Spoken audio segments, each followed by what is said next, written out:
Assalamualaikum warahmatullahi wabarakatuh. Alhamdulillah wassalatu wassalamu ala Rasulillah wa ala alihi wa sahbihi ajma'in. Selamat datang kembali ke siri tadabbur setiap juzuk daripada Al-Quran. InsyaAllah pada sesi kali ini kita akan bersama-sama di juzuk yang ke-8 insyaAllah sempena Ramadan kita yang telah menghabiskan 8 Ramadan pada hari ini ataupun 8 Ramadan pada esok hari untuk negara Brunei Darussalam. Jadi hari ini kita akan lihat insya-Allah daripada muka surat 142 sehingga 161 daripada Mashaf standard yang dikeluarkan oleh percetakan Madinah Al-Munawwarah. Jadi hari ini dalam juzuk ini kita akan lihat sebenarnya ada dalam juzuk yang ke-8 ini kita ada dua surah sebenarnya. Yang pertama sekali ialah surah Al-An'am dan yang kedua adalah surah Al-A'raf. Jadi kita sebutkan semalam bahawa surah Al-An'am ini yang telah kita mulakan sebelum daripada ini, kerana pada hari ini pada sesi ini kita akan bacakan dalam juzuk ini, kita akan lihat daripada surah Al-An'am ayat 111 sehingga ayat 165 iaitu akhir surah Al-An'am, dan kemudian kita akan masuk iaitu dalam juzuk yang ke-8 ini akan masuk ke surah Al-A'raf ayat nombor 1 ayat yang pertama sehinggalah ayat yang ke-87 insya-Allah. Jadi kita tengok secara lebih kurang insya-Allah. Yang pentingnya setiap daripada sahabat-sahabat semua dapat baca kembali, dapat baca, yang dah baca alhamdulillah, yang telah baca boleh mungkin melihat terjemahannya. Kepada yang sedang membaca mungkin sambil-sambil boleh membaca terjemahannya sebersedikit daripada untuk melihat kandungan ataupun pengajaran daripada setiap juzuk yang kita baca pada setiap malam ataupun setiap hari dalam bulan Ramadan yang mulia ini. Apakah yang terkandung di dalam juzuk ini sebenarnya ialah yang pertama sekali kita akan lihat dalam surah Al-An'am ini Allah Subhanahu Wa Taala menerangkan dalam juzuk ini secara khususnya beberapa hukum yang khusus berkaitan dengan akidah, iaitu orang-orang Arab musyrikin di Mekah, orang Quraisy telah melakukan banyak perkara-perkara yang bertentangan sebenarnya dengan akidah, walaupun nampak perkara itu adalah berkaitan dengan fiqh, tapi sebenarnya ada kaitannya dengan akidah. Kerana itulah maka setiap perbuatan kita seharian kita mesti jangan lupakan untuk melihat adakah dia berkaitan dengan akidah ataupun tidak. Sebab kadang-kadang kita melakukan satu perbuatan tersebut kemungkinannya nampak macam kelihatan tidak bercanggah dengan fiqh, tetapi ia sebenarnya ada mempunyai kaitan dengan akidah. Iaitu seperti kita mempercayai bila kita buat macam ni maka ada kaitan dengan hubungannya dengan perkara ini dan perkara itu dan sebagainya, akan boleh menyebabkan ini menyebabkan itu. Kadang-kadang perkara itu tidak ada dari segi fiqhnya kemungkinan nampak macam tidak ada masalah, tetapi dari segi akidahnya mempunyai masalah yang sangat besar kan. Jadi inilah yang dilakukan oleh orang Arab sebelum daripada, iaitu orang jahiliah, orang Arab musyrikin Mekah, sebagaimana yang diceritakan oleh Allah Subhanahu Wa Taala di dalam surah Al-An'am ini, iaitu apa? Di antaranya ialah mereka ini menamakan binatang-binatang, mengkhususkan binatang-binatang yang tertentu adalah untuk ini adalah untuk ini, adalah ini untuk Allah, ini bukan untuk Allah, apa yang untuk Allah ini tidak boleh boleh untuk berhala mereka, apa yang untuk berhala mereka tidak boleh untuk Allah. Macam-macam nama-nama yang diletakkan oleh orang-orang Arab Quraisy ini merupakan kepercayaan syirik yang boleh membawa keluar daripada agama. Dan yang seterusnya ada di kalangan mereka ini, iaitu yang melakukan penyembelihan kepada selain daripada Allah Subhanahu Wa Taala pun ini adalah merupakan satu syirik. Dan begitu juga mereka membawa binatang-binatang sembahan mereka, binatang-binatang mereka untuk disembelih di tempat-tempat sembahan mereka, sama ada Lata, sama ada Uzza, kerana berhala-berhala besar ini berada berselerak sebenarnya bukan di satu tempat di Mekah saja, tapi berselerak, ada di Taif, ada di on the way ke Madinah Al-Munawwarah dan sebagainya.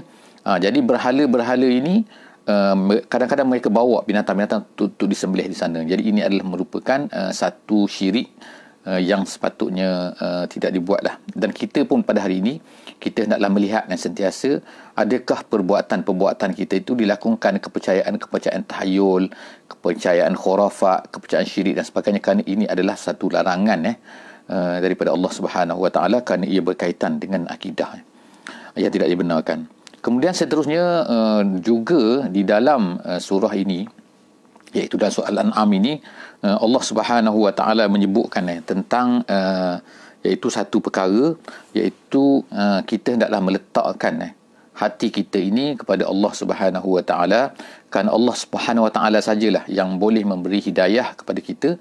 Dan kalau oleh Allah Subhanahu Wa Taala tidak memberi hidayah kepada kita, maka sebenarnya kita akan merana, sebenarnya kita akan sesat. Kerana itulah maka pintalah pertolongan dan juga hidayah daripada Allah Subhanahu Wa Taala, sebagaimana Allah Subhanahu Wa Taala sebut dalam Quran, dalam ayat Al-An'am 125, Allah Subhanahu Wa Taala menyebutkan faman yuridillahu yashrah sadrahu lil Islam. Maka sekiranya Allah Taala kehendaki seseorang itu, maka Allah Taala akan beri kelapangan hatinya untuk Islam. Jadi mintalah kepada Allah Subhanahu Wa Taala, kerana Allah Subhanahu Wa Taala yang memiliki hati kita.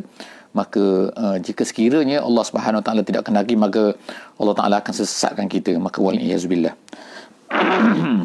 Seterusnya ialah dalam soal An'am juga kita akan lihat dalam ayat 151 kita akan lihat Allah Subhanahu Wa Taala telah meletakkan 10 wasiat yang perlu kita jaga, yang perlu kita patuhi, yang perlu kita bersedia untuk mematuhinya, iaitu antaranya ialah jangan syirik kepada Allah Subhanahu Wa Taala, mestilah berbuat ihsan kepada ibu bapa, dan kemudian seterusnya ialah jangan membunuh anak-anak, dan kemudian jangan dekati dosa sama ada ma zahara minha wa ma batan, dan seterusnya lihat sahabat-sahabat semua boleh lihat ada disebutkan oleh Allah Subhanahu Wa Taala perkara tersebut dalam ayat 151 surah Al-An'am. Seterusnya Allah Subhanahu Wa Taala dalam yang terakhirnya, antara poin yang kita boleh petik pengajaran, sebagaimana telah saya sebutkan bahawa pengajaran yang kita cuba ambil daripada juzuk ini terlalu panjang. Setiap juzuk ini terlalu panjang, iaitu kalau kita tengok kan, helaian-helaiannya panjang, surahnya kadang-kadang pelbagai. Jadi sebab itulah maka tak sempatlah kita nak ambil ke semua poin-poin tu kan, kerana terlalu banyak Tapi kita ambil yang kita rasakan, yang betul kita highlight kan, dan banyak lagi sebenarnya yang lain-lain yang boleh kita. Dan jangan lupa insya-Allah untuk bersama-sama dalam sesi tafsir tadabbur harian kalau sahabat-sahabat semua ada kelapangan, insya-Allah pada setiap pagi pukul 6 pagi insya-Allah. Jadi kita tengok ni dalam ayat yang terakhir, dalam ayat, bukan ayat terakhir, minta maaf, dalam perkara yang terakhir yang saya nak sentuh di antara dalam sebutkan dalam juzuk ini, juzuk ke-8 ini, ialah Allah Subhanahu Wa Taala sebutkan dalam soalan An'am ni ayat 162, iaitu yang kita baca biasa dalam doa iftitah ketika kita sembahyang kita, iaitu apa? Qul inna solati wa nusuki wa mahyaya wa mamati lillahi rabbil alamin. Katakan sembahyang aku, ibadat aku, hidupku, matiku. Maknanya kita serahkan segala-galanya. Ini adalah menjadi satu pengakuan kita bahawa kita tak akan merefer kepada yang lain daripada Allah Subhanahu Wa Taala, lain daripada Quran, dan menjadikan Quran, hadis, Islam ini sebagai panduan hidup kita, mati kita, dan seluruh apa yang kita buat hendaklah sepatutnya merefer kepada Islam. Kan itulah pengakuan kita di dalam sembahyang kita yang diajar oleh Allah Subhanahu Wa Taala, sebagaimana disebutkan dalam ayat 162 surah Al-An'am. Sekarang kita pergi pula, insya-Allah kita masuk pula kepada surah Al-A'raf. Dalam surah Al-A'raf dalam juzuk ini, sebahagiannya sebagaimana kita sebut tadi, iaitu daripada ayat 1 hingga ayat 87 saja. Surah Al-A'raf ni panjang juga. Kita lihat yang pertama sekali ialah apa yang kita boleh nampak ialah Allah Subhanahu Wa Taala menceritakan tentang dialog yang berlaku di antara Allah Subhanahu Wa Taala dan juga Iblis. Iblis apabila dia tidak mau sujud kepada Adam alaihissalam, lalu Allah Subhanahu Wa Taala menghalau dia daripada syurga. Tetapi sebelum daripada itu dia bercakap dengan Allah Subhanahu Wa Taala, berdialog dengan Allah, dan dia meminta kepada Allah Subhanahu Wa Taala izin untuk hidup sehingga hari kiamat. Allah Ta'ala benarkan, Allah Ta'ala izinkan, dan kemudian apa yang diminta lagi ialah dia nak hidup selama-lamanya sehingga hari kiamat tu, bukan selama-lamanya maknanya, tapi sampai hari kiamat tu ialah tujuannya adalah untuk menggoda anak Adam, untuk merosakkan anak Adam, untuk menyesatkan anak Adam. Dia tak nak bahawa dia ni masuk neraka seorang-seorang, dia nak ramai heret bersama-sama dengan dia, ramai daripada anak Adam ni bersama-samanya. Kerana dia kata, kerana Adam lah dia sesat, kerana Adam lah dia ni disingkir, kerana Adam dia sangat marah kepada Adam, maka anak-anak Adam ini akan menjadi mangsanya. Sebab itulah disebutkan, Allah Ta'ala sebutkan dalam dalam surah Al-A'raf ini, permulaan surah Al-A'raf ini, Allah Ta'ala sebutkan bahawa dia berkata bahawa beritahu kepada Allah Subhanahu Wa Ta'ala, la'atiyannahum min baini aydihim wa min khalfihim, aku akan mendatangi anak Adam ni, maknanya aku akan serang anak Adam ni habis-habisan, dari depan, dari belakang, dari kiri, dari kanan, semua sudut maknanya, iaitu dengan maksudnya ialah semua cara yang dia mampu untuk menyesatkan anak Adam. Jadi Allah SWT beri kebenaran kepada dia, kalau awak nak cuba sesatkan, cuba. Jadi Allah Ta'ala dah sebutkan insyaAllah bagaimana nak selamat daripada kekacauan, hasutan yang akan dibuat oleh iblis ni, yang akan terkena kepada kita semua. Kita semua tak lepas daripada hasutan iblis ni, cubaan iblis ni, kecuali dengan cara yang tertentu. Apakah caranya, bagaimana untuk selamat ni, maka kita boleh lihatlah insyaAllah dalam surah Al-A'raf ni, sama-sama insyaAllah bila kita baca kita akan dapat tengok insyaAllah.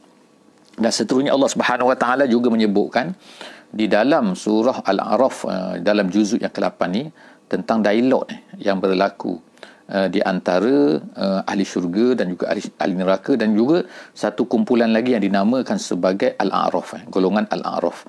Jadi siapakah golongan Al-A'raf ni?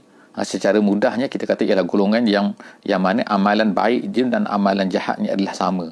Jadi bila ditimbang, maknanya sama, baik dan jahat sama. Jadi bagaimanakah dia akan ke mana? Dia akan masuk syurga kah, masuk neraka kah? Jadi di sini kita akan lihat bahawa Allah Subhanahu Wa Ta'ala ceritakan, kemudian Allah Ta'ala telah memberikan rahmat kepada hamba-Nya, nak tunjukkan bagaimana sayangnya Allah Ta'ala ni kepada hamba-hambanya, dan kemudian diberikan rahmat kepada ahli A'raf ni untuk memasuki syurga.